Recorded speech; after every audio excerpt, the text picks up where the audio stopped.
Halo Bola Sporters, jumpa lagi dengan saya Nugi Fauzi di channel bolasport.com. Kali ini kita berada di segmen tentu saja umpan lambung. Bersama saya sudah ditemani dua rekan saya ya, Najmul Ula dan Unggul Tania Sorake, yang tentu saja mengikuti kompetisi di Indonesia musim ini ya secara penuh. Nah, dari kompetisi telah diketahui bahwa Bali United menjadi juara setelah pada pekan 33 kemarin. Meski Bali kalah dari Persebaya ya, kalah 3-0 dari Persebaya, tapi di saat bersamaan Persib juga meraih hasil imbang, jadi otomatis nggak bisa mengejar Bali United lagi, sehingga Bali United telah dinobatkan sebagai juara, meskipun untuk penyerahan penghargaannya masih belum. Nah, bicara mengenai penghargaan, di sini kita akan membahas terkait pemain terbaik Liga 1. Nah, kita akan membahas nominasi pemain terbaik Liga 1. So, yang pertama saya mau tanya ke Mas, ya versi Bolanas tentunya ini ya. Mau tanya dulu ke Mas Unggul ya ini.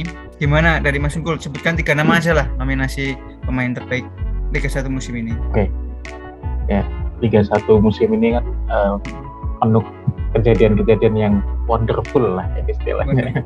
Ini kan banyak pemain-pemain yang mencuri perhatian kita juga. Tapi kalau bicara pemain terbaik pasti nggak bisa lepas dari salah satu pemain Bali United ya, di mana mereka bisa juara. Dan kalau bicara Bali United ini kan nggak bisa lepas dari Ilyas Paswejevic ya, sebagai kapten dan juga ujung tombak Bali United musim ini. Spaso berhasil membuktikan kualitasnya meski udah nggak muda lagi, umurnya nih udah 35 tahun tapi masih konsisten. Kalau urusannya nyetak gol nih nggak perlu ditanya lah. Dari 33 penampilan Spaso nyetak 2 gol. Jadi kan cukup konsisten ya sebagai seorang striker, walaupun dia dianggap tua ya sama Sinteyong, tapi kan dia berhasil membuktikan dirinya di Liga 1 musim ini sebagai salah satu striker yang terbaik. Kalau nominasi lainnya sih, kalau saya datang dari kiper Persib Bandung ya. Kita tahu Persib Bandung musim ini ada di peringkat kedua, cukup konsisten ya, walaupun sempat terseok-seok di awal musim, tapi kan Persib akhirnya konsisten. Dan kekonsistenan Persib nggak terlepas dari penampilan Teja Pakualam di bawah misar gawang ya. Ini cukup bagus juga nih, dari 24 penampilan cuma kebobolan 13 gol dan juga mencatatkan 13 clean sheet. Jadi perlulah kita kasih apresiasi selainnya, walaupun penjaga gawang seperti kita tahu di dunia sekalipun memang jarang mendapat apresiasi. Tapi Teja musim ini layak. Kayak untuk yang terakhir saya lebih Taisei Marukawa. Ini salah satu pemain yang mencuri perhatian musim ini. Di musim debutnya bersama Persebaya di Liga Indonesia pertama juga, masih usia muda 25 tahun, tapi dia juga sudah punya catatan yang bagus ya, dari 31 penampilan, 16 gol dan sudah 10 assist ya kalau nggak salah. Ini udah pemain pertama musim ini yang double digit ya, golnya double digit, asisnya double digit. Jadi perlu diapresiasi. Taisei Marukawa musim ini juga jadi salah satu kandidat pemain terbaik, kandidat buat pemain terbaik menurut saya. Nah, itu ya, dari Unggul ada 3 nama tadi, Spaso, Taisei Marukawa sama Teja Pakualam ya. Itu masuk akal juga sih, karena mereka juga berperan untuk timnya masing-masing. Nah, sekarang kita beralih ke Najmul Ula. Gimana Mas Ula, kira-kira nominasi dari Mas Ula seperti apa untuk pemain terbaik musim ini? Selamat sore Mas Nunggi ya. Ya, selamat sore. Terima kasih. Nah, Mas Unggul ini pilihannya menarik, dan karena kita menonton liga yang sama ya, jadi pemain-pemain yang bagus ya otomatis pasti sama lah, kurang lebih begitu. Tinggal pandangan kitanya bagaimana. Nah, untuk pemain terbaik, saya kira tetap kita setujui tetap kita pakai nominasi dari Mas Unggul. Yang pertama tentu saja Ilyas Paswejevic ya. Dia sebuah striker yang jadi preferensi serangan Bali United. Produksinya 22 gol, dan di putaran kedua liga sangat terbantu dengan kehadiran oleh Privat Barga serangannya Bali United kurang lebih ya lempar ke kanan, Privat Barga kasih crossing ke tengah. Nah, Spaso bisa menyelesaikan dengan ya finishing dan yang cool ya, klinis ya.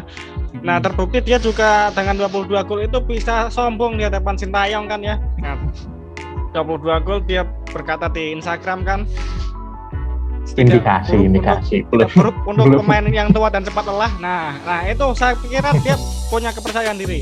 Nah, dan dia juga tidak salah karena dia kan punya 22 gol. Sedangkan striker lokal lain ya kurang lebih di bawah dia lah ya. Jadi mungkin panas kalau dia dinominasikan menjadi pemain terbaik gitu Mas. Yang kedua ya sama kurang lebih Taisei Marukawa, pengaruhnya sangat besar dari sisi sayap ya. Mungkin musim ini juga menjadi perubahan menjadi suatu momentum bahwa klub-klub Indonesia itu mulai memandang winger itu patut diisi pemain asing. Artinya bukti suksesnya ya ini Persebaya Surabaya.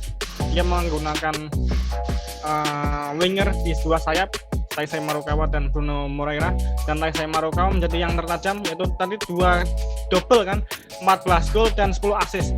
Itu sangat berpengaruh, dan para strikernya Persebaya kan yang nggak ada yang mencapai Marukawa. Jose Wilson, Arsenio Valverde malah jadi bahan guyonan kan gitu kan. Nah, berarti Persebaya kurang lebih digendong sama Taisei Marukawa, dan karena Persebaya sekarang peringkat 3 ya mungkin pantas untuk menjadi kandidat pemain terbaik. Nah, pemain terbaik yang ketiga bagi saya mungkin sedikit berbeda dengan Mas Unggul. Unggul kan nanti bilang Teja Baku Alam kan, kita perlu seorang kiper untuk disodorkan ke jajaran pemain terbaik. Nah, tapi saya mengajukan Purwanuri. Kenapa? Karena dia adalah pemain yang mengantarkan Bali United menjadi juara, dan dia adalah pemain yang membangun serangan. Jadi kalau tidak ada Purwanuri ya mungkin aliran bola menuju Spaso itu tidak akan ada. Presidennya udah ada, Liga 1 2019 Persija Jakarta juara, yang menjadi pemain terbaik adalah Rohitchan, karena Rohitchan punya determinasi, punya aspek bertahan dan punya aspek menyerang yang sangat bagus, dan dia kala itu juga mengejutkan kenapa dia jadi pemain terbaik. Nah, musim ini barangkali akan muncul situasi serupa, yaitu dengan Rohitchan menjadi pemain terbaik. Kok Rohitchan sih? Purwanuri itu Mas. Purwanuri. Wah. Ya, gitu Mas. Itu aja Mas Nungki. Oh ya, itu dari Ula ya. Jadi ada satu nama baru tadi Purwanuri. Kalau di bedanya cuma di situ, jadi tetap menjagokan Spaso sama Taisei Marukawa. Secara peringkat emang tiga pemain ini berada di tim yang berada di papan atas Liga 1 ya. Itu. Sekarang kita inilah lanjut bahas sedikit terkait ini potensi, karena ini sama-sama menjagokan Spaso, sama-sama menjagokan Spaso ya. Untuk jadi kira-kira Spaso ini layak nggak sih untuk dipanggil di SEA Games nanti? Kita sepil sedikit dulu aja dari Unggul dulu. Dari Unggul. SEA Games, kalau SEA Games ini kan jatah kuota pemain senior kan 3 ya. Satu kita tahu sudah disegel sama Mark Klok ya. Nah, ini menarik nih, yang 2 lagi siapa nih mau dipanggil. Tapi kalau melihat dari cara mainnya Sintayong, saya yakin Spaso sih nggak akan dipanggil lagi, karena ya mungkin feeling aja ya, kalau Sintayong ini kayaknya orang yang konsisten sama keputusannya. Kita tahu pemain yang udah pernah dicoret ini kayaknya belum pernah ada yang dipanggil lagi kan. Kayak Ifat dulu, terus CSDF, Yuda kayak memang udah jadi dari Unggul intinya kurang prospek untuk dipanggil di SEA Games ya. Ya, kalau dari Ula sendiri gimana? Dari setelah mengamati gimana performa Spaso, terus gimana juga persaingan lini serang di timnas sendiri, terus produktivitas timnas sendiri di Piala AFF kemarin maupun di uji coba kan sudah kita lihat, gimana menurut Ula? Ya, terima kasih Mas Nungki. Spaso ini saya kira adalah tipe striker yang berbeda dengan yang dipanggil atau yang dipakai oleh Sintayong di Piala AFF 2020 kemarin kan. Dia panggil di Piala AFF, dia panggil Ezra Walian, ada Dedik Setiawan, ada Kusyedia, yang muda siapa, Hanis Sagara.